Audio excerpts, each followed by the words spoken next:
ठरलं तर मग मालिकेच्या येणाऱ्या पुढील भागामध्ये आपल्याला मोठा ट्विस्ट पाहायला मिळेल.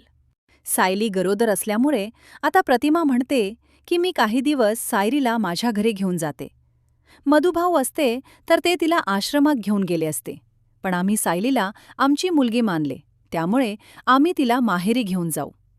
तर कल्पनाला हा निर्णय पडतो आणि ते सायरीला म्हणतात की तू तिथे जाऊन राहा. तर सायली म्हणते की मला खूप छान वाटेल. प्रतिमा हत्या तुमच्या घरी येऊन राहिला? तर अर्जुन म्हणतो की मी जरी तिथे नसलो तरीसुद्धा मी तुझी पूर्ण काळजी घेईल. इकडे प्रतिमा माने तिच्या घरात तयारी सुरू केलेली असते, कारण सायली राहायला येणार आहे.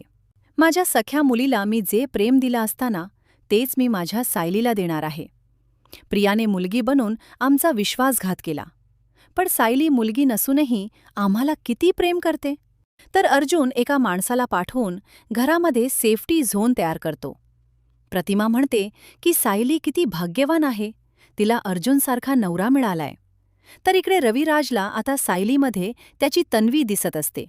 तर आता खऱ्या अर्थाने सायली तिच्या आईबाबांसोबत राहत आहे. तर मित्रांनो, घरामध्ये तिला आता संपूर्ण भूतकाळाची जाणीव होऊ लागते, कारण ती तन्वीच्या खोलीत राहते.